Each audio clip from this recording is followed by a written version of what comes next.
अब बिहार में एक बार फिर परिवारवाद की झलक दिखाई दी है। देखिए, जब चुनाव का मौका होता है तो परिवारवाद के खिलाफ खासकर लालू परिवार को निशाना बनाया गया और लगातार एनडीए की तरफ से वार किए गए थे। लेकिन इस बार जो कुछ हुआ है, अब सवाल इस बात पर उठ रहे हैं कि ना तो आप विधायक हैं ना एमएलसी हैं, फिर भी मंत्री बन गए क्योंकि पिता आपके एनडीए में सहभागी हैं। हम बात कर रहे हैं उपेंद्र कुशवाहा की, और उपेंद्र कुशवाहा के बेटे वो सीधे मंत्री बना दिए गए, जबकि वो ना एमएलसी हैं और ना ही विधायक हैं। चर्चा करेंगे, हमारे साथ हमारे वरिष्ठ सहयोगी राकेश रंजन और सहयोगी मदन हैं। राकेश जी, ये एक देखिए एनडीए की तरफ से शपथ ग्रहण समारोह हुआ और जिस तरह से मंत्री बनाया गया है, अब इस पर सवाल उठेंगे, विपक्ष को भी मौका मिलेगा।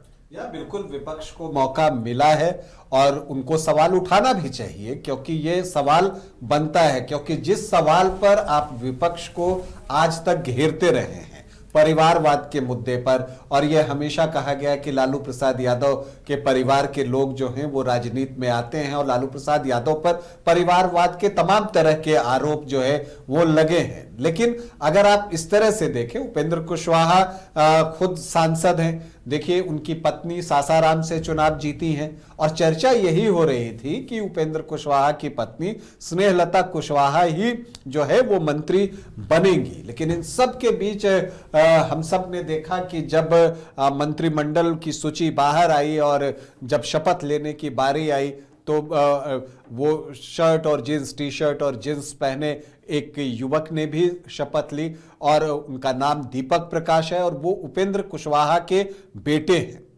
और दिलचस्प बात यह है कि अभी वो विधानसभा का चुनाव नहीं लड़े, वो विधान परिषद के भी सदस्य नहीं हैं। तो ये एक बात स्पष्ट है कि 6 महीने के अंदर उनको किसी सदन में लाना होगा। ये तो टेक्निकल बातचीत हो गई। जैसा कि उदय, हम सभी जानते हैं कि महुआ की सीट को लेकर जो जिद चला था और उस समय चर्चा थी कि उपेंद्र कुशवाहा अपने बेटे को महुआ से चुनाव लड़वाना चाहते हैं, लेकिन उस सीट पर चिराग पासवान की भी दावेदारी थी और संजय सिंह को वो वहां से चुनाव लड़वाना चाहते थे। लड़ाया भी, वो जीते भी और आज उन्होंने भी मंत्री पद की शपथ ली। और अब दिलचस्प इत्तेफाक है कि वहां पर जो है आपको दीपक प्रकाश ने भी मंत्री पद की शपथ ली है। और उसी वक्त आपको याद होगा कि नाराजगी दूर करने के लिए उपेंद्र कुशवाहा नित्यानंद राय के साथ दिल्ली गए थे। वहां पर गृह मंत्री अमित शाह से भी मुलाकात हुई और ऐसा लगता है कि उस समय एक जो समझौता हुआ वो यही हुआ कि एक एमएलसी जो है वो आपके बेटे को बनाया जा सकता है या आपकी पार्टी को एक एमएलसी की सीट दी जाएगी।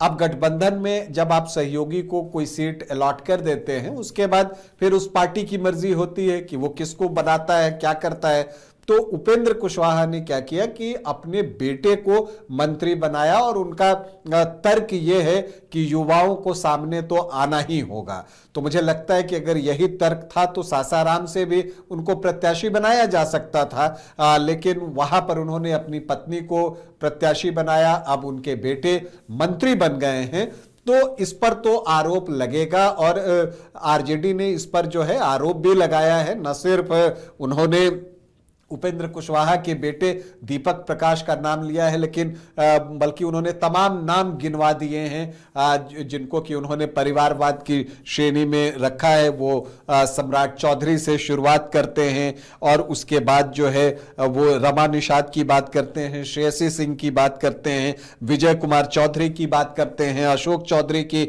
बात करते हैं, संतोष कुमार सुमन से तो उन्होंने स्टार्ट ही किया है क्योंकि जीतन राम मांझी के बेटे हैं संतोष कुमार सुमन। वो उन्होंने आज मंत्री पद की शपथ ली। उनकी पत्नी इमामगंज से चुनाव जीती हैं, उनकी सास वो भी इस बार चुनाव जीती हैं। तो इस तरह से जो है आरजेडी भी हमलावर है परिवारवाद के मामले को लेकर और ये बनता है उसका, क्योंकि उस पर इस तरह के आरोप लगते रहे हैं। अब उपेंद्र कुशवाहा आज तक जब आप उनको देखते थे तो वो इस कैटेगरी से बाहर दिखाई देते थे क्योंकि राजनीति में अकेले थे। इस बार जो है उन्होंने अपना आरएलएम बनाया है और उनको अवसर मिला महागठबंधन में आने का, और इस बार जो है उन्होंने अपनी पत्नी को टिकट दिया और जब मंत्री बनाने की बात आई तो फिर उन्होंने अपने बेटे को मंत्री बना दिया। हालांकि और भी जो है विधायक उनकी पार्टी से चुने गए हैं, लेकिन उनमें से किसी को न चुनकर उन्होंने फैसला लिया, या वो कहेंगे तो यही कि पार्टी ने फैसला लिया कि उनके बेटे को जो है वो मंत्री बनाया जाए। तो इस पर सवाल उठ रहे हैं। और लेकिन एक बात तो है कि आप ये कह सकते हैं कि ये जो टोटल जो ये पूरा चुनाव हुआ है उसमें सबसे बड़े गेनर उपेंद्र कुशवाहा ही रहे। नीतीश कुमार को सरकार मिल गई, जीतन राम मांझी के बेटे भी चुनाव जीत गए, लेकिन अगर आप गेनर के मामले में सबसे बड़े लाभार्थी अगर देखें तो उपेंद्र कुशवाहा दिखते हैं। खुद सांसद हैं, आप मानकर चलिए कि उनका जो राज्यसभा का कार्यकाल है वो भी बढ़ने वाला है। हो सकता है कि वो केंद्र में भी मंत्री बन जाएं। पत्नी जो है वो विधायक बन ही गई सासाराम से, और अब बेटा भी मंत्री बन गया। और जब वो मंत्री बन गया तो ये भी तय है कि वो अब विधान परिषद में भी शामिल कर लिए जाएंगे, तो वो विधान पार्षद भी हो जाएंगे। तो सबसे बड़े लाभार्थी इस चुनाव में अगर आप देखें तो उपेंद्र कुशवाहा ही दिखते हैं। बिल्कुल मदन, ये कहा जा सकता है कि उपेंद्र कुशवाहा और जीतन राम मांझी, इन दोनों एनडीए के घटक दलों ने परिवारवाद को सर्वोपरि रखा है। देखिए, एनडीए को इस दोनों दलों ने कटघरे में जरूर खड़ा किया है, क्योंकि परिवारवाद का आरोप जब आप विपक्ष पर लगाते हैं तो खुद भी ये कहा गया है कि दूसरों पर आरोप लगाने से पहले खुद भी देख लो कि हम कैसे हैं। ये फुल फैमिली सेटलमेंट का जो प्रोग्राम है ये मांझी जी के परिवार में भी देखने को मिल रहा है और उपेंद्र कुशवाहा जी के परिवार में भी दिख रहा है। अगर आपको ये करना ही था तो चुनावी मैदान में उतारना था बेटे को। और सच में ये है कि बिहार में इसकी चर्चा जरूर हुई है, भले ही अब चुनाव नहीं है, आपको एक जनमत मिल चुका है, उसके बाद आप जो भी फैसले लेंगे राज्य की जनता स्वीकार करेगा। लेकिन ये प्रश्न जरूर उठ रहा है कि आखिर अचानक एयर ड्रॉप क्यों किया गया। कल तक जब आप चुनावी मैदान में आपको सीट मिला था, आपके पास बेटे तैयार थे चुनावी राजनीति में आने के लिए, तो उनको चुनावी मैदान में उतारना था। और आरजेडी ने यही सवाल किया कि आप सीधे लैंडिंग जो करा रहे हैं तो फिर हमें और हमारे परिवार को आप क्यों कटघरे में खड़ा करते हैं। राहुल गांधी भी यही कहते हैं कि परिवारवाद का ठीकरा सिर्फ मेरे पे फूटता है, लेकिन दर्जनों ऐसे उदाहरण हैं जो कि बीजेपी में भी हैं, कांग्रेस में, जेडीयू में भी हैं, या फिर अन्य जो दलें हैं जो हम पर सवाल खड़े करते हैं।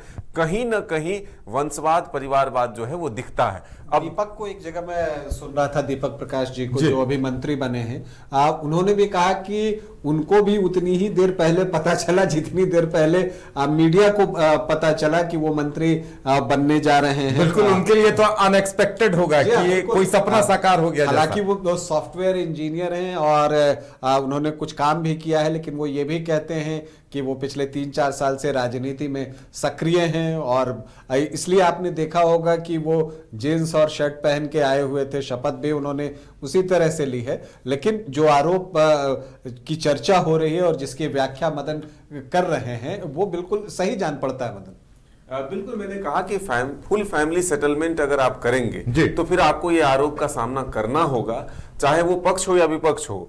तो राजनीति में फिर दूसरों को मौका कैसे मिलेगा। और ये जो छोटी पार्टियां तैयार हो रही है ना, ये इसी उद्देश्य से काम करती है।